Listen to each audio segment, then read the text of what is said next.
Yeah, this is our, I guess this is our first episode, Dylan. It might be. This is our first episode of Tour Talk. But we're actually not on tour yet, but, you know. Get on it. Whoa, Dylan, it's first date. I got it, bro. First date, come on. Got it? I got it. Yo, something about the city, though. Just like, you could smell the hustle. You can smell it. You could smell it, and you decide what you smell, right? Because just as much as you smell the hustle, if you think broke, you will smell the pee-pee. Right. For sure. A lot of homeless men and the women. DooDoo on the side, and like doggy. Yeah, there's a on the lot side, of that. So like, but you decide what you want to smell. Right. You know what I mean? And I right today, I feel like you know. Don't get me wrong. Sometimes it's overpowering. You hit them subways. Right. Oh, yeah. We got a day full of content, and I'm excited. Who are you watching? Crash Adams.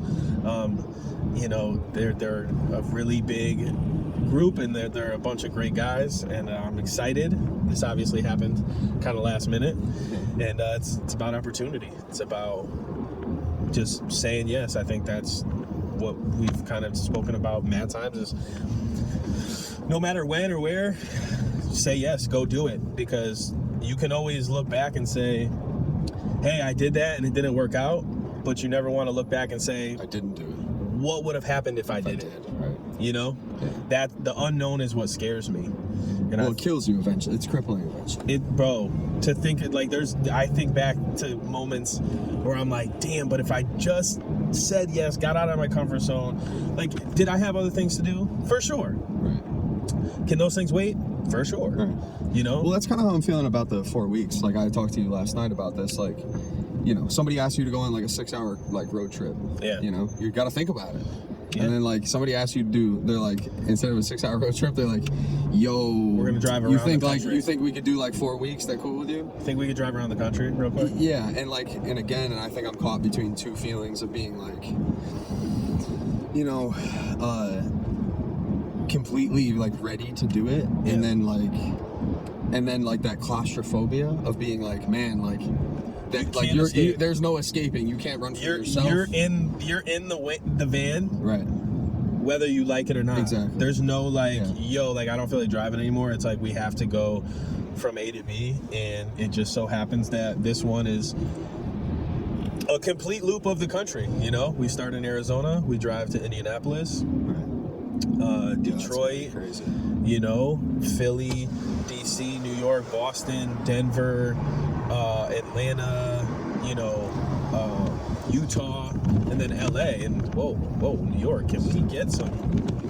Oh, is it gonna hold up? Holy, you think it's gonna hold up? I think, but yeah, it's just one of those things where, and I, you know, it's kind of how I felt. Obviously, I just went on my first tour. Yeah.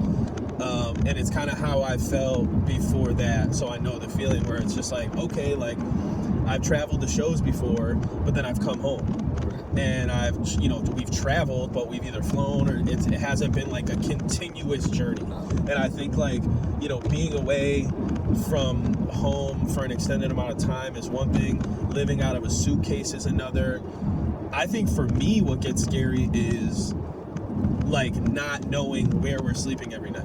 Yeah. Not knowing where we're gonna stop, not knowing when dudes are gonna get too tired and be like, hey, we have to stop in this town and do this. And those are the things that, you know, just my OCD or like, you know, that sense of like security gets nervous about. Well, it's twofold, because it's like, it's not knowing where your final destination is not your home. It's not your bed. It's like, so it's like, okay, I don't even know where I'm going to sleep. And then at the same time, it's also like, what I am positive about is also not like the most comforting feeling in the world, right? It's like you do like a local show in your own state. You know, at the end of the night, you're like, I'm going back to my significant other, my family, whatever it may be, and like you have your own bed and your shower and your food and your fridge, and you have the comforts of home. But like, and the truth is that on tour, it's like your output is so much more intense, and then you don't have the comforts as well. So I think even on like a spectacular level of like having a bus and like all these things is like, it's still difficult. And then to like make it more difficult is like, you don't have the luxury of being able to just like kind of like be on your own way after a show. It's like the work is not done. You're always on. Exactly. And you know, I think you know, two things that are funny to me. You know, I remember the last tour with the nieces, like we were driving from Aspen to, I forgot where we were driving to. Like we were driving somewhere, I think it was Texas actually. And it was a super long drive, and we didn't have anywhere to stay that night. And so we drove for like 4 hours, and then we pulled over on the highway, like at a rest stop, and we all slept in the van, right? Yeah. For 2 hours. 2 hours. And I remember I woke up first because I was in the front, and like the sun was beating on the windshield, so I was baking. Yeah. And I was like, yo. And I remember just like getting up in the, like feeling uncomfortable, looking back at everyone passed out and just being like, holy shit. This has got to be some of the worst sleep I've ever got in my life. In one of the craziest moments, but in a weirdest way, this is going to be an incredible story later on down the road, and it's testing my willpower, whether I really like am built for this shit. Yo, are you built for it? You know, because then right after that, dude, it was a 10-hour ride off of 2 hours of sleep after performing the night before, no shower. And people think that tour is just like some luxurious thing, and it's like, dude, we're really like, the best part of tour is the 30 minutes or an hour. Are we still recording over here? Oh yeah. You know the lot of turbulence. We'll get a mount for that, but I have one right here. But yeah, just those things. But the second thing I was gonna say is, you know, you rely on the people you're with to really keep the spirits high, because you are drained most of the time. It is a very like continuous thing, a repetitive thing. You know, you pull up to a venue, load in, get the show ready, you know, meet fans, and you know, that's so New York. Oh yeah, for sure. That's like, they don't even have those sirens in Connecticut. That's it's the New York siren. But you know, you rely on your brothers to kind of keep your spirits high, and it's like every show you go to, that's that person's first experience, that first show. So their excitement is like, yo, I've been waiting all day, and I'm like, yo, I did this. You know, this is my 20th show on tour. I'm drained. Like, you know, I've been wearing, you know, you have to remember, you have to give those people the same experience and the same opportunity to feel that excitement. So, you know, but it also rubs back off on you. For sure. There was a couple times where, like, these tensions get high because everybody's tired. Everybody's hungry. It's 12 dudes in a van, and you're on a time schedule. So there are times where, like, it's like, yo, we can't stop to eat a meal. Whatever's in this gas station, it better hold you over for the next 5-6 hours until the next rest stop. We're back. We had to make unanimous decisions about like bathroom stops, because every stop cuts time off of, you know, you to get to that destination. And it's like, bro, some of the shows we were getting there like 2-3 hours late. For sound check. Yeah, for sound check and stuff. Like we were pulling up to venues while there was already a line outside. You know, and so now you got to load in, do sound check, get the merch set up. There's no time for it. There was no time. If you're not showered, too bad. Straight up, I did a couple shows stank dirty, and I was like, ugh, yo, this is gross.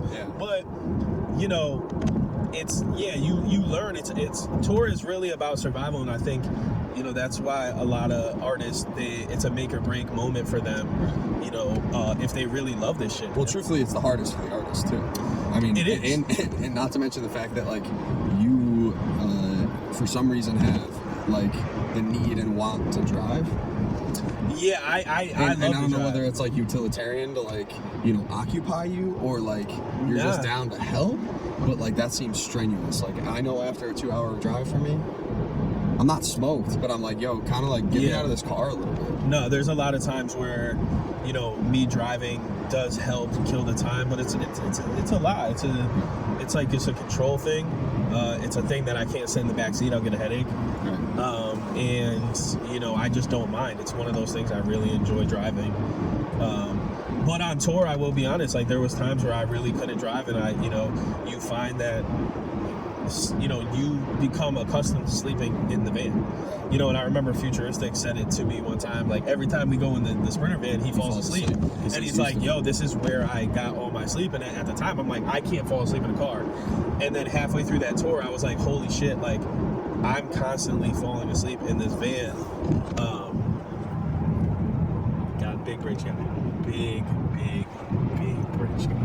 I mean, if to know Dylan Jaguar is to know he's a bridge guy. But yeah, it's you know, it's just you have to get sleep wherever you can. So it's like you might only get 3 or 4 hours of sleep in a hotel, motel, or Airbnb that night because you got to get back on the road.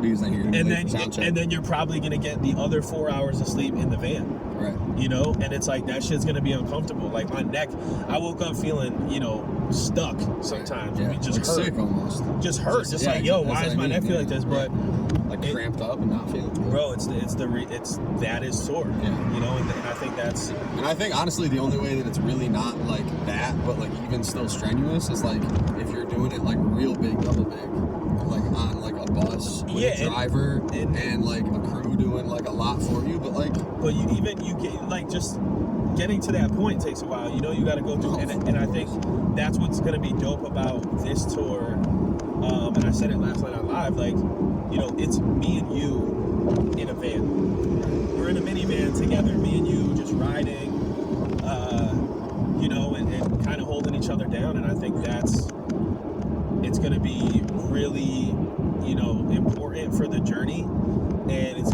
going to be times where we're both taxed and we're both feeling it. And we're like, yo, fuck, how much longer do we have? And it's like, or days you just don't want to drive. And you're like, holy shit, we're about to really drive, you know, 10 hours today.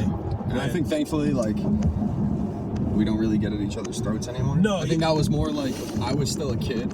Yeah, that was early on. Like, but it's because at the end of the day, bro, like, we're both sacrificing to do this. We're both, you know, this is our dream, but it's all a part of the process, right? Like, does every athlete love spending hours in a gym and getting, you know, screamed at and having to run? They don't love it, but it makes them great on the court during the game. And it's like, you know, does everyone wish they had money to just fly everywhere? I'm sure. Yeah. You know, but like, yo, that's not the reality of any situation. And it's like, yo, my love for performing outweighs my hate for traveling. You know what I'm saying? Like, it really does, because that time where I'm on the stage, bro, and I'm looking at fans jump around a lot of the times when they don't even know my song, they're feeding off my energy. I'm like, bro, this is worth everything. Yeah, it's almost like that's where you get your energy from. I think back to like when I was honestly, I always think back in those moments when I was a kid, and I'm telling you, I still remember the feeling I got in 4th grade singing ABC by the Jackson 5 for the first time, right? Yeah, in front of like your classmates. I remember that rush. And I remember being like, I want to feel this rush for the rest of my life. And when I step on that stage and perform, it's still the same rush. Like, it's only amplified. You know what I mean? It hasn't gotten any smaller. Yeah, because now it's on a bigger scale. Obviously, it's like it's interesting how your perspective shifts from like being a kid experiencing that feeling, and like that feeling, it's almost, you could like perceive it as fading because you need like a bigger response to the same feeling, but like, it's not. It's really just like it's the exact same thing now, as like the scale has gotten bigger. It's even more legit, right? Because as a kid, yeah, you're performing in front of people you know, right? But you don't even have like a really like a good perspective on what it even means. You just knew you felt good doing it, and that like people thought like they saw you maybe a different way, or they saw a part of you that they wouldn't have otherwise seen. And you know, when you're performing in front of people you know, or doing anything in front of people that know you, they're gonna hype you no matter what. You know what I'm saying? They're gonna support that's a support system. But when you step out into the world and into the country and you go places that a lot of these places that we went on tour, I've never been. Right. And you step in front of an audience that doesn't know your music, and who's probably the second you walk on stage being like, yo, who's this clown with the blonde hair and these glasses and the bleacher? And he thinks, you know, but all I do every time, I come on with a smile, and the second I come on, it's just like, yo, I'm here to joke, I'm here to clown, have a good time, and play you guys music. And honestly, for the next 30 minutes, whether you like it or not, I'm about doing the same thing. I'm just getting in my bag. Right, exactly. I'm just performing my music how I would by myself in the studio. And so whether you want to be a part of this process with me, that's on you. But at the end of the day, I'm gonna perform. Yeah. And thankfully, at almost every show, everybody was rocking. But you could definitely tell there's some shows where you look out into the crowd and somebody's like, I'm not rocking with this guy. But you can't absorb that energy. I don't even care. There are people who are. Bro, I just don't care. Mix, I don't care. And it's not me trying to be like, you know, like that doesn't hurt my feelings. I'm not for everybody. I know that. I know I'll never be for everybody. But I know I'm for the people that want to have a good time, want to dance and let loose. That's who I'm for. So it's like, I mean, it's like ordering a plate of food and it's a great plate of food, but you just don't like it, right? Or if it's like, I could be like, yo, this movie's fire as hell. But that's not my thing. And then you could watch it and be like, yo, it didn't really rock with me. Like, exactly. Yo, that's how life works. That's how life is. That's the beauty about being human, is we all have our own tastes, personalities, interests, wants, needs. You know what I'm saying? And so like, I just know that at the end of the day, I'm giving you me. And whether you choose to accept it or not, that's on you. But hey, for the next 30 minutes, you have to deal with me. Yeah, right. You can't, like, by the time it takes you to go complain and get me off stage, my set's gonna be done. Yeah, and there's the possibility that somebody at the beginning of the set doesn't really, that you could, you know, you might be able to see a face that's like, oh, you know, maybe they're not super into this. And then, you know, like something gets introduced along the course of the set where like it flips their perception. And then all of a sudden, like by the end, they're like, yo, I'm gonna have to check this dude out. Like, this is dope. So it's a combination. It's like we talk about all the time how being the opener is like sometimes strenuous because not everybody there's to see you. But like, I think one of the like greater things is like gaining fans that like, you know, maybe right off the rip weren't down. 1,000%. You know what I mean? Like, there's got to be no better feeling than being told like, yo, at first like I wasn't sure, and then once I really like dug into it and I listened, or like I like watched the brand and you as a person, and they're like, yo, I'm a fan now. Like, it happened at one show, and I had so much respect for this girl because she came up after the show and was just like, you know, I don't know if you remember, but I was the one in Anissa's comments basically saying like, nah, don't have him open up for you, like you should have somebody else, like give someone else an opportunity. And she was like, you know, after seeing you perform, like you really belong here, and like you earned it, you deserved it, and I just want to say I'm sorry. I mean, on the second, it's like, and I was like, yo, like you didn't have to tell me that, because I would have never known that was you. You could have easily came up and been like, hey, great set, you know, you're amazing, da da da.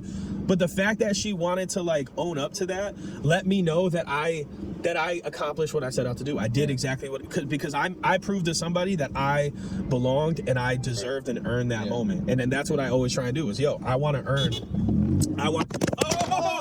The double. It's still going? Yeah. Wow, man. That thing is... I mean, I kind of feel like I would personally have a hard time, like, kind of dealing with the idea that, like, somebody else is telling me whether or not I'm, like worth the shot or not. This is that I don't need validation from anybody. I don't need anybody to tell me I'm a good singer or a bad singer. I'm secure with who I am. You know what I mean? I guess I'm saying more just like, I would be like, yo, keep it to yourself. But like at the same time, it's like that the whole idea is that like you have people who are interested in you, and like they are there actually to make a judgment for themselves whether or not they want to be following and interested in what you're doing. And for me, because it is a product. It is, and you know what? I've come to terms with a long time ago that people's opinions are important to them, and it is no less important than mine, or more important. So like, if you feel like you need to voice this, whatever it is, hey, I think you're the best singer in the world. That was important for you to say. You had to work up courage to come up to me to say that, and you were inspired to say that to me, right? And same thing, like, yo, like I think you could have been better at this. You had to work that up. So who am I to sit there and try and say my opinion, even though it's, you know, I'm secure. Like, I'm secure enough to know that I can let you say whatever you want to me, and at the end of the day, I'm still gonna go put my head on my pillow and know exactly who I am. Exactly. You know, so I think you bring up a very important topic about like what it takes to be an artist, and I think number one, like first of all, is like the security and the confidence in yourself, knowing that you deserve to continue to work, to have the opportunity to continue to move forward. It's not about deserving success; it's about deserving the opportunity to continue to move forward. And it's like, if something that somebody else tells you, like a fan, is like maybe in the opposite direction of where you'd like to head, it can't, you almost have to take it and say, well, okay, maybe I got to change something. And like, that's very difficult for most people, dude.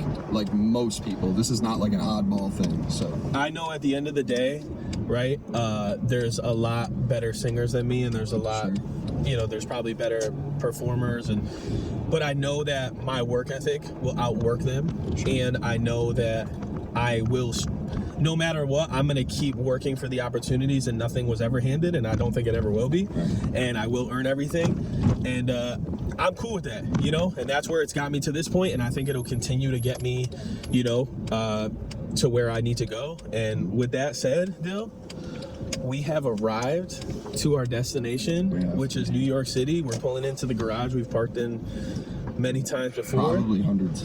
Our mans here. And we got to holler at our mans. So, Tour Talk, first episode. A lot of fall downs, a lot of shakes, a lot of noises. But we're here, man. And hopefully we'll have many more.